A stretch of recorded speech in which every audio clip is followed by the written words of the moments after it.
Snow White with Red Hair season 2 episode number 12। और last episode में हमें दिखाया जाता है जेन को, जो कि बात कर रहा रहता है प्रिंसेस आना से। और फिर प्रिंस आना बताता है टाम्बरू के अंदर चीज़ें काफ़ी अच्छी भी थी और शिरायुकी ने उस बेवकूफ़ प्रिंस के साथ भी काफ़ी ज़्यादा अच्छी तरीके से चीज़ों को किया है। जेन कहता है शिरायुकी को नहीं लगता कि वो बेवकूफ़ है। और फिर आना कहता है यहाँ पे टाम्बरू से एक मैसेंजर आने वाला है। तो फिर जेन कहता है वो टाम्बरू के मैसेंजर से खुद मिलेगा। और फिर आना कहता है ठीक है। तभी हमें दिखाया जाता है शिरायुकी को, जो कि अपना काम कर रही रहती है। तभी वहाँ पे कोई चुपके से आने लगता है। तो फिर ओबी उस इंसान को पकड़ के उसके ऊपर बैठ जाता है और हमें दिखाया जाता है असल में वो इंसान और कोई नहीं मिहाया है। और फिर मिहाया कहता है मैं यहाँ पे सिर्फ उससे बात करने के लिए आया हूँ। और फिर ओबी उसके ऊपर से हट जाता है। मिहाया कहता है वो नहीं चाहता था कि वो ओबी से मिले। फिर मिहाया बताता है वही है टाम्बरू का मैसेंजर, क्योंकि शिरायुकी के किडनैप होने पे मिहाया ने उन सभी की काफ़ी ज़्यादा मदद की थी। और उसके बाद मिहाया कहता है वो अब एक नोबल भी बन गया है, क्योंकि ये उसका रिवॉर्ड था टाम्बरू की इतनी मदद करने के लिए। लेकिन फिर वो कहता है असल में वो झूठ बोल रहा था, वो टाम्बरू का मैसेंजर नहीं है, वो सिर्फ और सिर्फ मैसेंजर के साथ आया है। आगे मिहाया बताता है जो मैसेंजर है उसे शिरायुकी से काम है। और ये सुन के शिरायुकी थोड़ी सी हैरान रहती है। तभी हमें दिखाया जाता है शिरायुकी को, जो कि तैयार होके आ जाती है। और फिर मिसुहिडे और किकी कहते हैं हमें अब चलना होगा। शिरायुकी वहाँ अंदर आ जाती है और वो देखती है कि वहाँ पे साकाकी खड़ा है। साकाकी उसे गुड मॉर्निंग कहता है, शिरायुकी भी उसे गुड मॉर्निंग कहती है। आगे साकाकी बताता है वो यहाँ पे क्लेरियस किंगडम और टाम्बरू किंगडम के बीच के रिश्ते को सुधारने आया है और साथ ही साथ वो शिरायुकी का टाम्बरू का टाइटल देने आया है। ये सुन के आना और जेन बिल्कुल हैरान रह जाते हैं और साथ ही साथ शिरायुकी भी। फिर शिरायुकी सोचती है कि राज ने कहा था कि वो असल में होने वाले राजा की दोस्त है और यही उसका टाइटल है। लेकिन फिर वो मना करने लगती है और कहती है वो इस तरीके से किसी भी ऑफिशियल टाइटल को नहीं ले सकती। लेकिन फिर साकाकी कहता है किंग ने भी इसे मंजूरी दे दी है। और फिर शिरायुकी जेन की ओर देखती है और फिर वो कहती है उसे इस टाइटल को लेते हुए काफ़ी ज़्यादा गर्व महसूस हो रहा है। और फिर वो लेके काफ़ी खुश हो जाती है और जेन भी उसे कॉन्ग्रेचुलेशंस कहता है। दूसरी ओर आना हंसना शुरू कर देता है और उसके बाद शिरायुकी और जेन ये देख के बिल्कुल हैरान रह जाते हैं। और फिर आना कहता है वो हंसना नहीं चाहता था, लेकिन होने वाले राजा की दोस्त, ये कितना ज़्यादा अजीब टाइटल है। फिर आना कहता है शिरायुकी अब जेन के साथ रह सकती है, क्योंकि उसके पास भी अब एक ऑफिशियल टाइटल आ गया है। फिर आना वहाँ से जाने लगता है और आना की बातों से जेन ज़्यादा खुश नहीं रहता।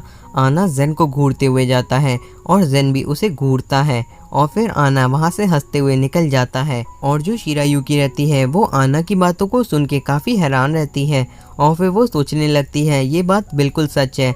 लेकिन तभी वहाँ पे आ जाता है जेन और उसके सर के ऊपर हाथ रखता है और कहता है उसे इस बारे में सोचने की ज़रूरत नहीं है। फिर हमें दिखाया जाता है शिरायुकी वहाँ से जा रही रहती है, लेकिन उन्हीं सभी चीज़ों के बारे में सोच भी रही रहती है। और फिर शिरायुकी जब अपना काम कर रही रहती है तभी वहाँ पे चीफ हर्बलिस्ट आती हैं लेके साकाकी को और रियो को वहाँ से ले जाती हैं। फिर साकाकी कहता है राज के ऊपर शिरायुकी की बातों का काफ़ी ज़्यादा असर हुआ है और जब से शिरायुकी वहाँ से आई है राज पूरी तरीके से मेहनत कर रहा है। लेकिन फ़िलहाल के लिए वो इस टाइम पे सो रहा होगा और राज सो भी रहा रहता है। तभी वो उठता है और वापस से किताबें पढ़ना शुरू कर देता है। फिर साकाकी कहता है उसे अच्छा लगेगा अगर शिरायुकी टाम्बरू वापस आ जाए। और फिर वो राज का एक लेटर दे देता है शिरायुकी को और शिरायुकी उसे कमरे में बैठ के पढ़ने लगती है। उस लेटर के अंदर लिखा रहता है कि साकाकी से उसने उसके टाइटल को भिजवा दिया है और हो सकता है कि साकाकी उसे यहाँ टाम्बरू आने के लिए कहे, लेकिन उसे इन सभी चीज़ों के बारे में चिंता करने की कोई भी ज़रूरत नहीं है। और साथ ही साथ उसे पता है कि शिरायुकी को ये टाइटल नहीं चाहिए, लेकिन ये उसकी तरफ से है, उसकी पहली दोस्त के लिए। और ये पढ़ के शिरायुकी कुछ सोचने लगती है। तभी हमें दिखाया जाता है ओबी को, जो कि पेड़ के ऊपर बैठा रहता है।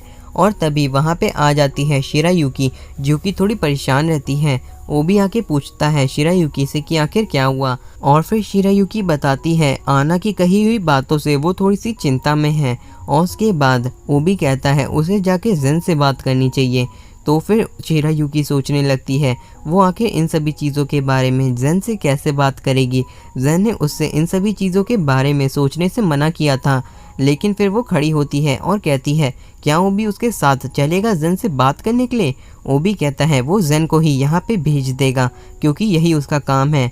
तभी हमें दिखाया जाता है जेन वहाँ पे दौड़ता हुआ आता है और शिरायुकी जेन के आने के साथ ही उसका हाथ पकड़ लेती है। जेन शिरायुकी से पूछता है कि आखिर क्या हुआ। फिर शिरायुकी बताती है वो आना की बातों के बारे में ही सोच रही थी और साथ ही साथ वो हमेशा जेन के साथ रहना चाहती है, लेकिन क्या वो कभी भी किसी प्रिंस के साथ रह पाएगी या फिर ये सिर्फ और सिर्फ शिरायुकी का सपना ही है। जेन कहता है ये सब कुछ सच है और वो भी हमेशा शिरायुकी के साथ ही रहना चाहता है और उसके आगे का सीन आप लोग देख सकते हैं। और फिर जेन कहता है शिरायुकी से ये उसकी गलती है, उसे पहले ही इन सभी चीज़ों को शिरायुकी को समझा देना चाहिए था, लेकिन जेन की हुई चीज़ की वजह से शिरायुकी को चक्कर आने लगते हैं। और फिर जेन कहता है ये उसकी गलती है और शिरायुकी कहती है वो खड़ी नहीं हो पाएगी। तो फिर जेन उसे उठा लेता है और उसके बाद वो उसे लेके जाने लगता है। तभी हमें दिखाया जाता है ओबी सो रहा रहता है जेन के बिस्तर पे और फिर वहाँ पे आ जाता है मित्सुहिडे। ओबी मित्सुहिडे को बताता है कि असल में जेन थोड़ा सा बिजी है और फिर हमें जेन को दिखाया जाता है जो कि अभी भी शिरायुकी को लेके दौड़ रहा रहता है। तभी वो दोनों के दोनों गार्ड बात करे रहते हैं शिरायुकी के नए टाइटल के बारे में और जेन को शिरायुकी को लेके जाते हुए मित्सुहिडे, ओबी और किकी देख रहे रहते हैं। फिर मित्सुहिडे ओबी से कहता है कई बार अच्छा होता है कि अटेंडेंट सिर्फ और सिर्फ देखे कि आखिर उनका मास्टर क्या कर रहा है और ये सुन के ओबी हल्की सी स्माइल देता है। तभी हमें दिखाया जाता है जेन शिरायुकी को लेके आ जाता है एक बिल्डिंग की छत के ऊपर जहाँ का नज़ारा काफ़ी ज़्यादा अच्छा रहता है। जेन कहता है यहाँ पे और कोई नहीं आएगा और वो यहाँ पे शिरायुकी को लेके आया है क्योंकि वो चल भी नहीं पा रही थी। शिरायुकी कहती है अब वो चल सकती है और जेन और शिरायुकी एक दूसरे की ओर ही देखने लगते हैं। फिर जेन कहता है शिरायुकी से उसने आना को सब कुछ बता दिया है कि वो सिर्फ और सिर्फ शिरायुकी के साथ ही रहना चाहता है और फिर वो शिरायुकी का हाथ पकड़ के कहता है हो सकता है इन सभी चीज़ों में टाइम लगे लेकिन वो सारी की सारी चीज़ों को बिल्कुल ठीक कर देगा।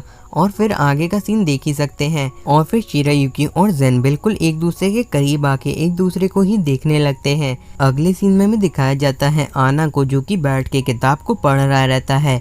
तभी वहाँ पे जेन आता है और कहता है कि जो मैसेंजर है टाम्बरू का अब वो वापस जा रहा है। फिर जेन सीधा सीधा आना की आंखों में आंखें डाल लेता है और आना भी उसे घूरता रहता है। जेन वहाँ से चला जाता है। फिर आना कहता है ये पहली बार था जब जेन ने अपनी आंखों को नीचे नहीं किया। तभी हमें दिखाया जाता है जेन साकाकी को बाय कहता है और साकाकी उसे अलविदा कह के जाने लगता है। तभी शिरायुकी आंखें साकाकी को एक लेटर देती है और कहती है ये राज को देने के लिए। साकाकी कहता है वो फिर से मिलना चाहेगा शिरायुकी से और मिहाया कहता है अगर शिरायुकी चाहे तो वो मिहाया की फैमिली में ज्वाइन होके एक नोबल बन सकती है। और सभी लोग ये सुन के हंसने लगते हैं। फिर सभी लोग उन्हें बाय कहते हैं और फिर जेन कहता है उसे पता है कि वो लोग शिरायुकी को वापस टाम्बरू ले जाना चाहते हैं, लेकिन शिरायुकी कहती है वो अभी क्लियरनेस में ही रहेगी। फिर जेन बाकी सभी से कहता है क्या वो काम करने के लिए तैयार हैं और सभी लोग कहते हैं हाँ वो सभी बिल्कुल तैयार हैं और वो सभी एक दूसरे के साथ आगे बढ़ना शुरू कर देते हैं। और हम लोग उम्मीद करते हैं कि आप लोग इस सीरीज़ के बाद हम लोग को नहीं भूलेंगे और लेटेस्ट नोटिफिकेशन के लिए बेल आइकन को ऑन करना मत भूलिएगा। तो फिर मैं मिलता हूँ आपसे एक नई एनिमे सीरीज़ के साथ।